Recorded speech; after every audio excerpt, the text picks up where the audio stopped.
Good afternoon. My name is Heather Barta. I am the coordinator of Province 5, and you have joined the Creation Care Network meeting on November 14th, 2022.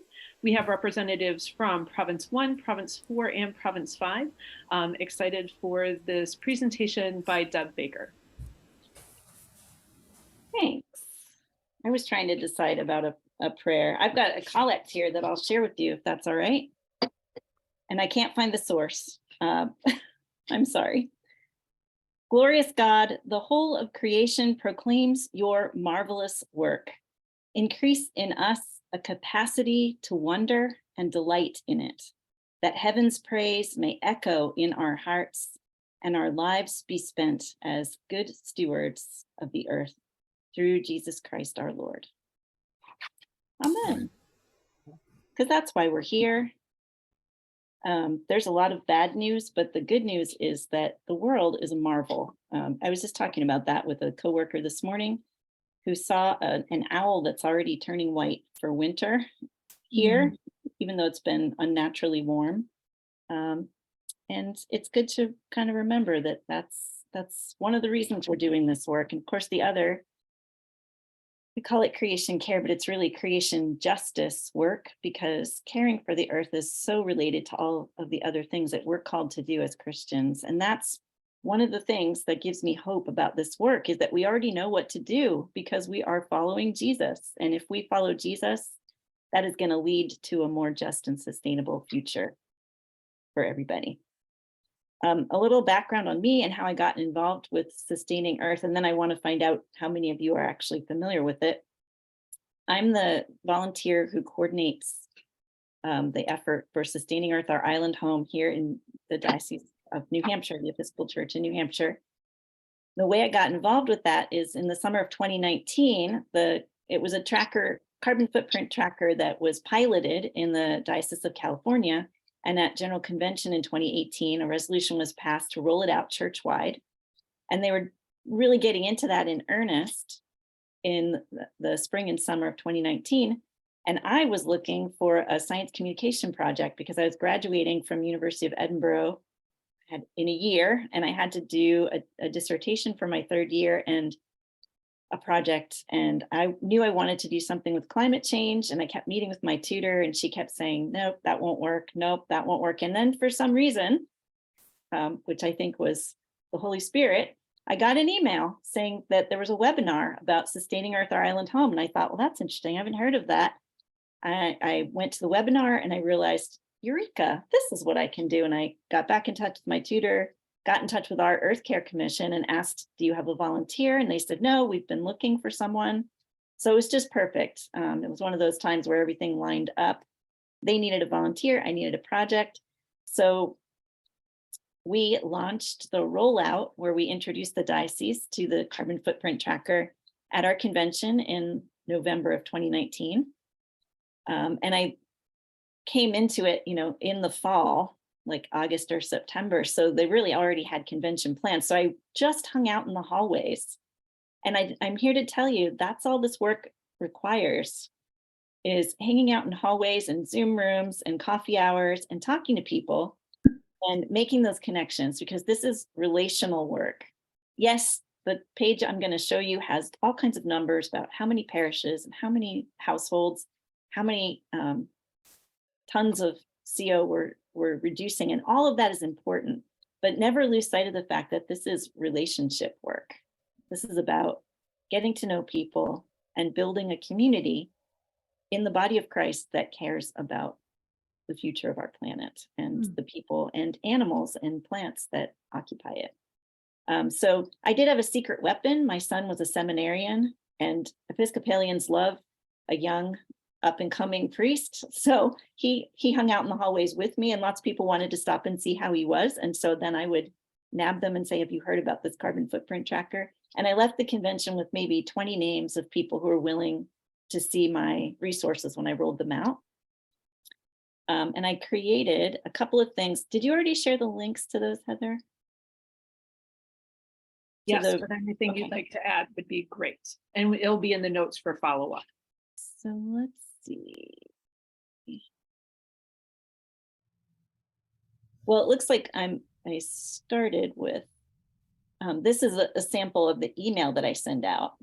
So I'm very old school. I'm just sending it right now in Yahoo. I'm going to reach a point where I have too many subscribers and I have to use an actual tool. But right now, this is what it looks like. So it just has a simple header that I created. I always include some news, a quick, ready to use message that people can copy and paste and use in their bulletins. Because a lot of our churches, like I'm sure many of yours, are very lightly staffed and people are really busy. And so the communications director for the diocese said any ready-made things that you can provide would be helpful. So I change this every month and I try and make it seasonal. You can see the November one has to do with pledge campaigns and gratitude, because that's what's on people's minds in November. We include I include an outreach idea every month. And then a story. And this month was pretty light on stories. And that's actually from my son, who has since moved to the Diocese of Indiana or Indianapolis. He's in Indianapolis. I don't think I know the official name of the diocese, at the cathedral there, and he was starting a creation group there. So he provided me the story. Often I make the story up, because I will say the other thing I've learned is that it's incredibly difficult to get people to respond to email. Everyone said that was the most effective way to communicate with people, and they all really wanted me to send things out in email. Nobody wanted to have to go somewhere to find the resources, but people just don't really have time to read email, and they don't have time to respond to it. So that's been the most difficult part, really, is getting responses back. But this month, I'm spoiled for choice. I must have really emphasized in November, please share the story. Or everyone felt sad that the only person who shared a story with me was my own son, because I got 3 responses. And so I have wonderful stories to share in the December issue. The other thing I created besides the email, and so that goes out once a month to anybody who either has households in the tracker from their parish, because they might not know that. So I send it either to the office or to the rector, or they've reached out to me and they want to be on the email list. And I always say at the top, if you don't want this, let me know, because I don't want anyone to feel like they're getting email that's unimportant. This is a 2-page resource guide. And this first page was really the bulk of my dissertation work, which was science-based, researched, effective messages for people of faith about climate change. And it was because this in 2019, it's hard to remember, but we were talking about climate change even less than we are now. This has been studied extensively, that one of the most important things you can do is talk to other people about climate change. Catherine Hayhoe has been a wonderful ambassador for this important message. If you don't know her work, her book is actually on page 2 of this guide. She is an evangelical Christian and the lead scientist for the Nature Conservancy. She's a climate scientist, but she's also a science communication rock star.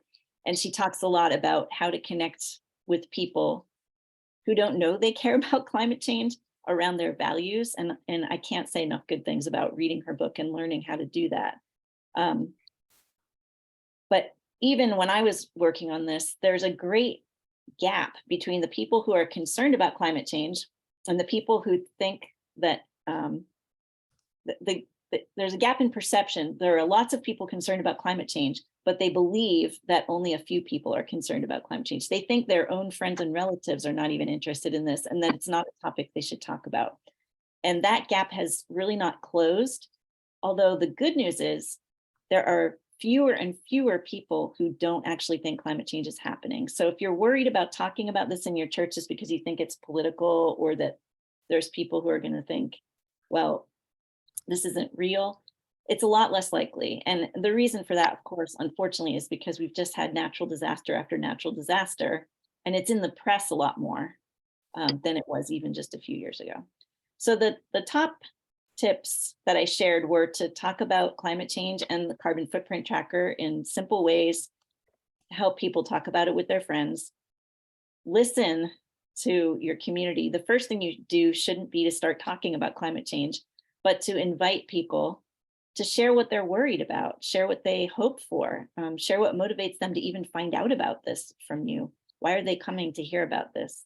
And then talk from that place of understanding, and also not to sugarcoat it. I talk about hope all the time, but I also acknowledge that it's scary and it's worrisome. And yes, there are people who are seriously suffering from anxiety about climate change and who worry about the future, and that's absolutely justified and normal. And then the bottom tips, and I won't go over this whole thing, you can look at it later, but they were tips that I had tried out and that I found, again, that I found in the science communication research would work. And you can see some of them are also faith-based tips, like connecting this work with the way of love, reminding people that this is completely in line with our faith and our values as Christians, etc. And then the second page, of course, everybody likes a book in the Episcopal Church. So I have a few books that people might enjoy using, and then some links to book lists and also resources for kids. So I'm gonna stop sharing for a second. So those were the things I rolled out, was the resource guide, and the newsletter. And then there's a bulletin insert that I used in my own church, and that's also in the Google Drive that you got a link to. And you're welcome to alter any of those. They're all free for you to download and edit for your own context. The bulletin insert I used, it had a QR code that takes people straight to the Sustaining Earth landing page. And I used that when we were meeting in person, because I figured right in church, people could pull out their phone and hold up the phone to the QR code and see what I was talking about when I spoke in a church in person. And then, of course, not too long after I rolled out, two things happened. First of all, I live in New Hampshire, which is still the first in the nation presidential primary. And one of the leading candidates from a neighboring state talked about how carbon footprints were invented by oil companies, and Yeah. they wanted us to pay attention to our carbon footprint so that we wouldn't work towards real change, which was heartbreaking, because Sustaining Earth, Our Island Home, and the carbon footprint tracker that it's based on, which is made by a company called Bright Action, is based on, again, evidence that shows that if people track their carbon footprint, they actually become the kind of advocates that we need to work towards systemic change. It engages them in feeling more effective. The formal term is efficacy. It increases their efficacy. And there's really good reason for that. And there's study after study that shows, yeah, that's not going to solve climate change, tracking your carbon footprint, but it is going to help communities come together to work towards that systemic change that we need. And so people heard this political soundbite about how carbon footprint, oil companies want you to be distracted by that. And also then about a month and a half after that, everything shut down. Mm-hmm. The good news for me was that churches then were kind of scrambling to come up with what can we do on Zoom. And I ended up going into a number of Zoom coffee hours. I gave a couple of Zoom homilies, and it was great. And it was the opportunity to meet people, talk to them, hear what they're concerned about. And one of the things that I do when I go into a church is ask everybody to think of 6 words about climate change. My inspiration for that is from the 6-word memoir, and also from the Race Card Project that asks people to think of 6 words about racism. And I give everyone a few minutes, and then we set that aside and we come back to it at the end. But I'm curious to know with you guys, what word, or 6 words if you really want, comes to mind when you hear about carbon footprint tracking or about Sustaining Earth, Our Island Home, if you've even heard of it.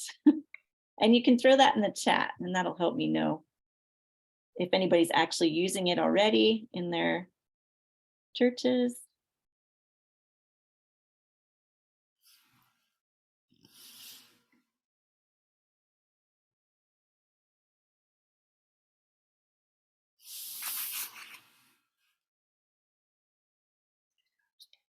So a word or words that come to mind when you think about carbon footprint tracking or sustaining Earth.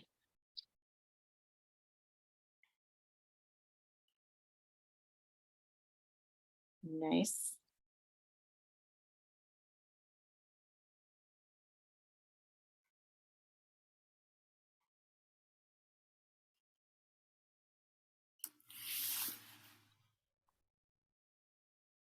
While people are doing that, I'm going to go back into sharing my screen and I'm going to go to the tracker page. So this is the landing page for the church-wide, and it has a letter from the presiding bishop, which is from I think Lent of 2019, which is when the church rolled out the pledge to care for creation. But then when you go into your own diocese, and I just have New Hampshire here, the first thing to do if your diocese isn't even in the tracker, and there are a few in your provinces that are not in here yet, is to get your bishop on board, through the staff, and find out if you can get a letter that explains why this work is important, because the folks at Sustaining Earth will ask you for that. You also give them a list of your own churches, and then they populate the tracker with each of the churches. And then as people sign up, their actions and activities appear. And again, it's very data intensive if people like that kind of thing. If you have anybody who likes competing. My husband works in the Diocese of Bethlehem, Pennsylvania, and he says that priests are very competitive. So I don't know. But I did make a quick spreadsheet just to show you, and I based it on that data. And I don't know if you might not be seeing my whole thing. I can't tell from Zoom if you are or not. But so this just shows in our diocese, Margaret and I both come from very active dioceses with, actually, you're Western Massachusetts, aren't you? So you actually have a better ratio. It looks like the diocese that Boston is in has tons of households, but that's across 68 churches. So they really don't have very many churches where more than a handful of people are participating. And the same is really true of both Province 4 and 5. You have a couple of dioceses where there are a lot of churches. I think Louisiana is the star, really. North Carolina has a number. But a lot of you are in kind of the same boat that the most of the country is in. Like it has not, obviously because the rollout was right before the election and then COVID. I don't think that the growth has been exponential. But again, remember that that's not really what's important. It's about building community, building relationships. And the idea, the model, is that by signing up through your church, and if you haven't signed up yet, right at the top of the page, you click Get Started, and then you can pick your state and town that you live in, and then your diocese and your parish, and that's how you sign up.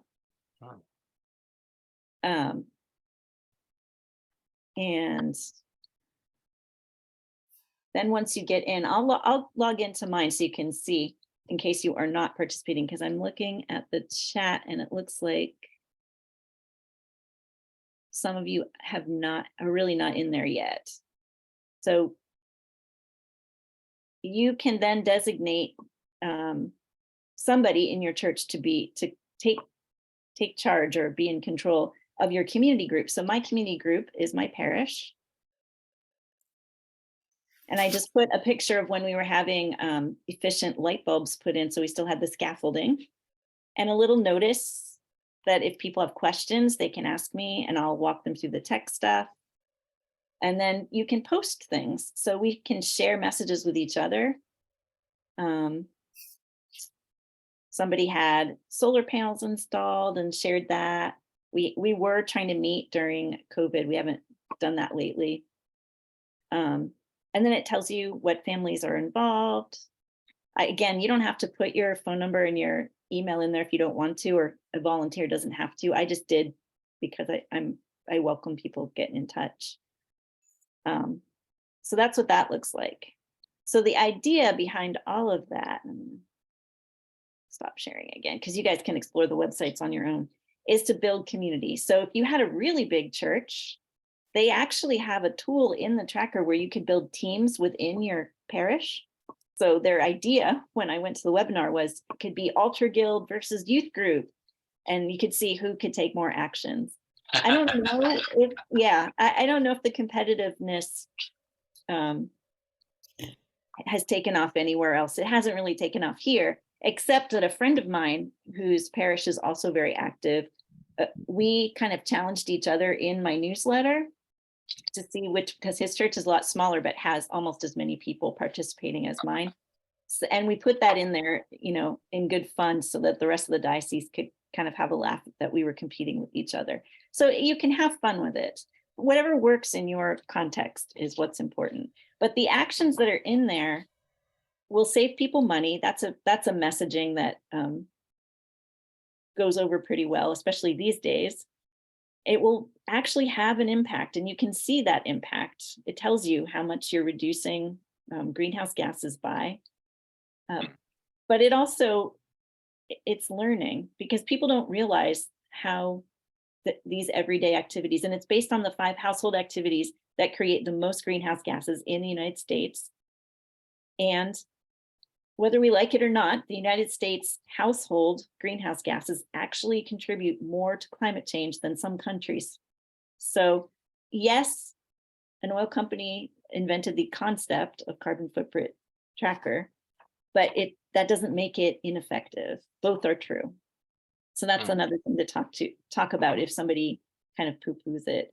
But you don't have to win the tracker. The idea isn't to get the most points or even for your church to beat all the other churches in the diocese. And you don't have to reach perfection.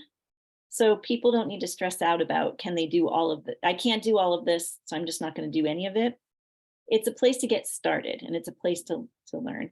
And what I hoped would happen is that it would be a place to evangelize, that there are so many people, young people, who don't go to church but care so deeply about climate change, that it was my hope that our youth group kids would go to the high school, contact their friends who are in the environmental club, and invite them to be a part of this with us.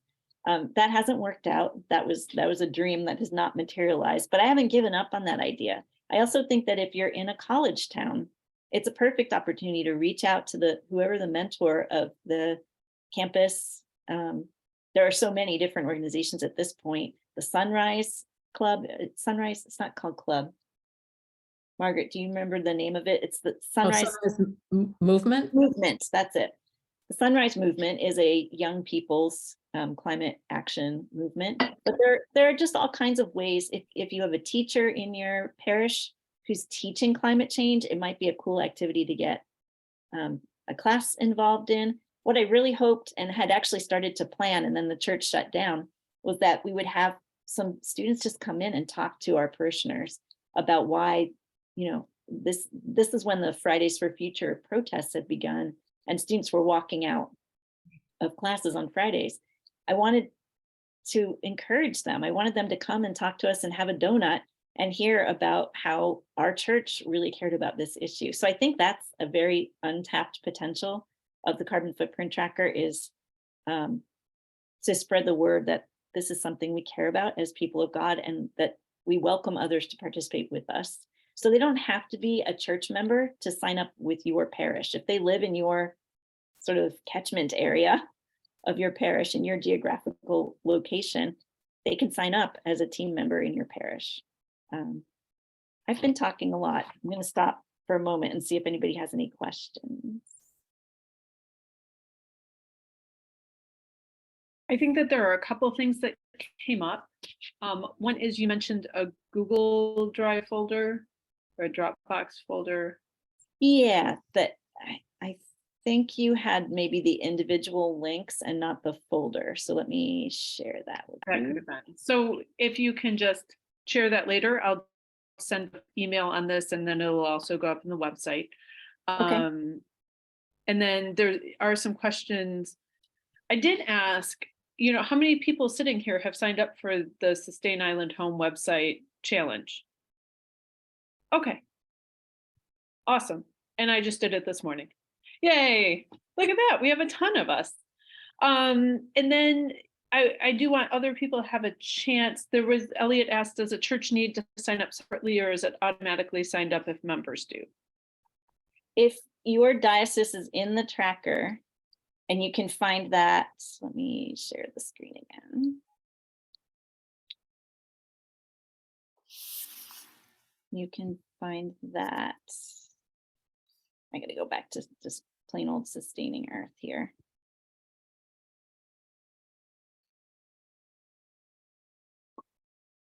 Come on, internet. Here in the drop down by looking for your diocese. So who asked the question? Then I'll look at your diocese. Southern Ohio. Okay.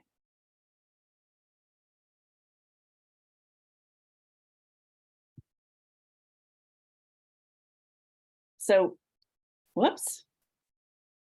I don't know what I did. Try that again.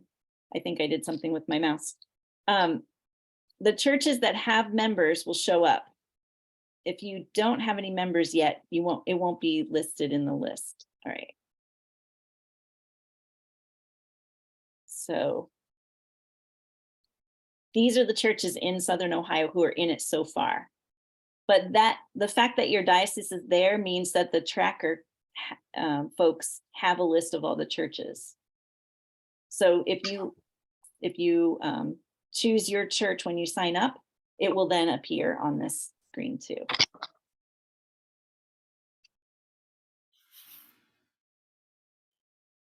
And Tracy knows that the person that works for the tracker is very responsive. So if you don't see a church or don't see, if in our parish in our diocese, we had parishes merge.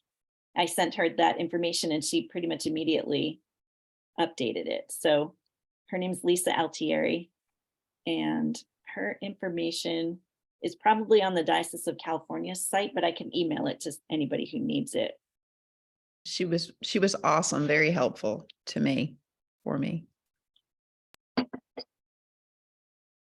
Yeah, Margaret, I hear you. It feels like it's very slow to catch on here, but if you see, if anybody wants to get on to the newsletter, just email me. I'll put my email in there. Yeah, our diocese in Western Mass was one of the early adopters in trying it out, and we formed a little diocesan team. Anyway, we worked on it really hard and it just never took off. There were people who had poor internet access or older people who weren't happy to be working on a computer all the time. For just all kinds of reasons, it just kind of lost energy. So I'm not sure if it's a model that works in my world, but I'd loved a success story of hearing if it does work in other places. So the other interesting thing about that is that I was picturing that because they do encourage you to try to have in-person meetings in your church for the people who are participating to work out those kinds of things like technical problems or whatever. And I was picturing the younger people helping with the technology. And then again, we were remote when people were signing up, so that didn't happen. But I think it's also important to know that you can be promoting this and think that you're not successful because there's not a lot of people signing up. And yet, a lot of people are now aware of the fact that the church is concerned with creation care. So there are some things that are not measurable or visible, but I'm convinced that God is still working and that we're still moving the needle on creation care and on a more sustainable future. Especially if my family jokes that it's kind of like being a politician, but I'm always on message. If I go to a program about racism, I make sure that somewhere in the conversation I mention, not necessarily carbon tracking, because that maybe isn't the angle, but I mention that environmental justice is a huge part of anti-racism efforts, and that people are disproportionately affected by power plants, by emissions. Schools are built near polluting factories and facilities in areas with lower income rates than they are in tonier places, and that all of those justice issues are related to our concern for racism, for Indigenous rights, et cetera, et cetera. So Creation Care itself probably has more traction than the carbon footprint tracker in New Hampshire. But I've stopped worrying about the numbers and just worry about that relationship building, I think. And in the newsletter, I mentioned Sustaining Earth, and I always have, a message that people can use about it. But I talk about all kinds of other Creation Care stuff, the work of Interfaith Power and Light. I think I mentioned the Quiet Day that was coming up, just all kinds of things that are happening. And if you don't have somebody in your diocese who necessarily wants to send the newsletter out, Margaret writes a wonderful newsletter. I write a newsletter. You can probably sign people up for other places. Everybody doesn't have to reinvent the wheel necessarily. Yeah, that's a neat idea. I think the way Sustaining Earth could fit into that, Sustaining Earth or Island Home could fit into that, would be to make that one of the things people could do is, sign up and take some actions and share the actions that they did. The one question I don't see, but a lot of people ask me, just as a heads up, is that this isn't designed for a parish to track its own carbon footprint. There are other groups that do that very well, but this isn't one of those. But that work pairs well, because if your parish is already talking about reducing the church's footprint, that can lead people to want to take that home and worry about that in their own home too. Yeah. Deb, regarding that, are there any tools that you do recommend in that regard? I mean, we've looked at Cool Congregations from IPL, and I know that, like the Presbyterian Church has their own thing for this, and the Church of England has a tool, and I just wonder if there's any movement to I'm build looking. one for the Episcopal Church.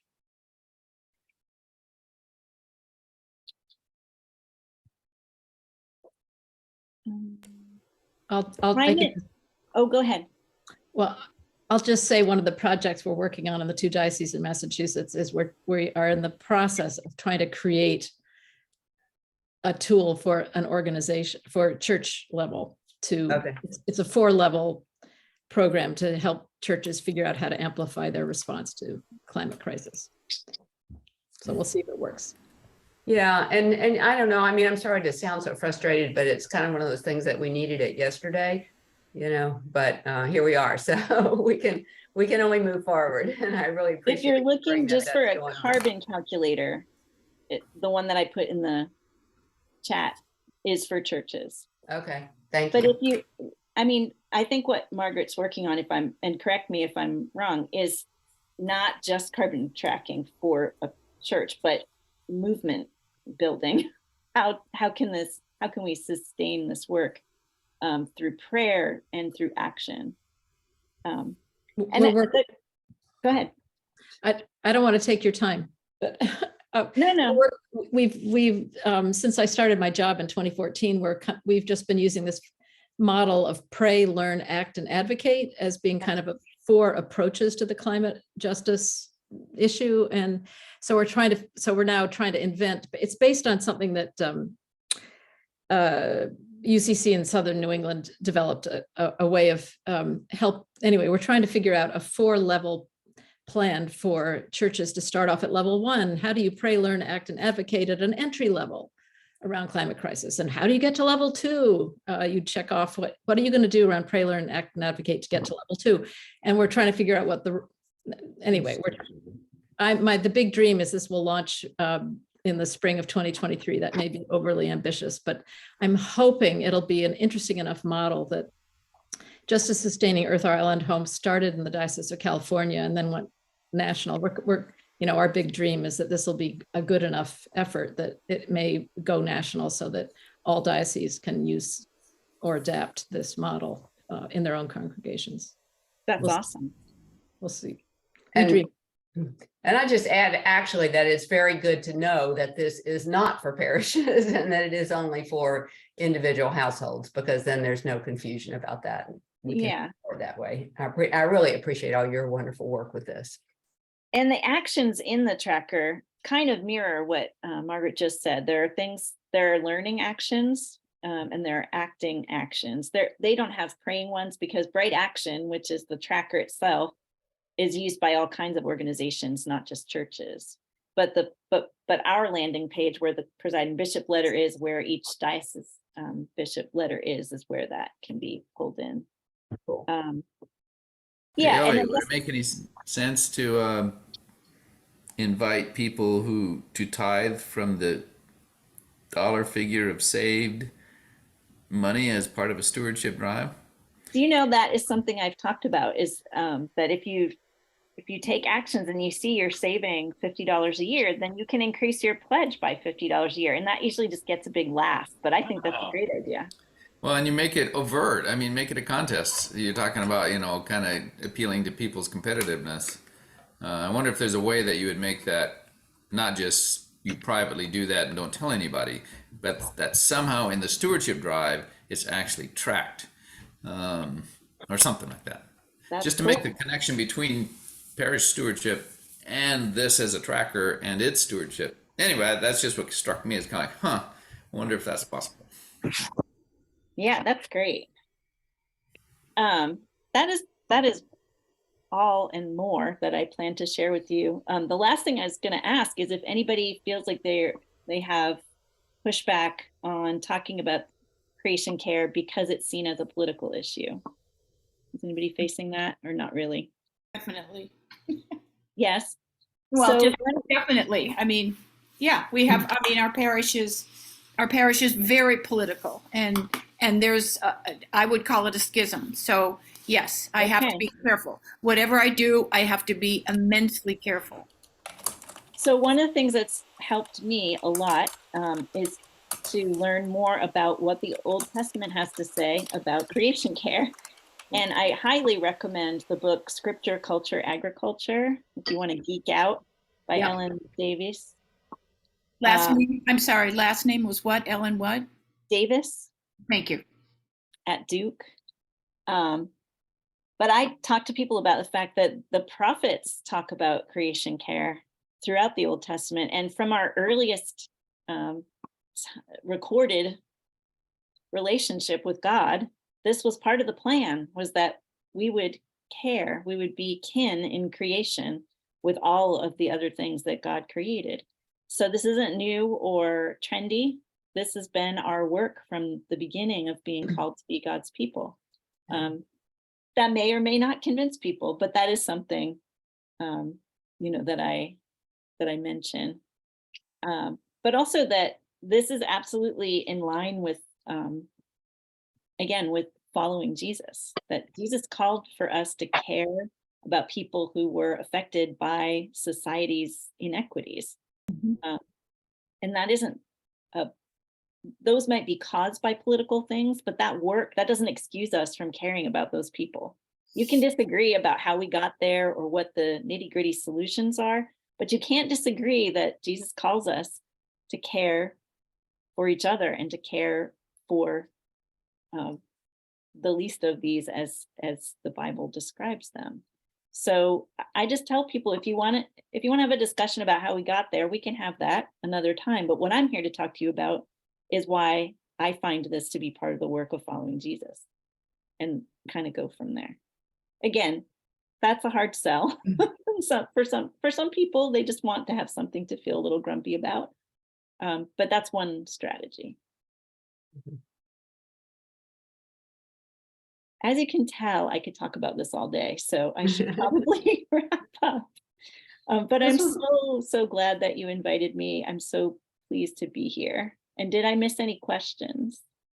I don't think so. I am just grateful that you were here, and in a follow-up email that I have to you, because I know we don't have a lot of time, I do ask for some of those phrases that you use, right? So the people who are gathered here are the people deeply invested in the work. Right. So we know that we're working with people that are at a much different level than we are. and depending on where we are geographically, can impact that. And so we would really appreciate just some of those things. Like I would love to provide to the people who are like high level, like what do you say? How do you challenge people? You know, some easy, simple things of, hey, join this tracker, or, you know, those sorts of things, or talking to clergy. There are a lot of lay people sitting here in this room. If their churches aren't signed up, how do you approach the clergy and say, hey, look at this resource.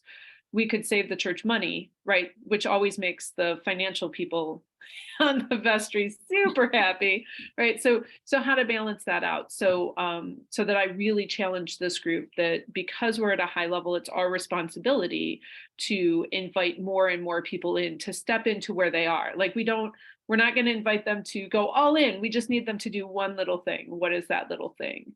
How do we start inviting people into the spiritual practice of creation care?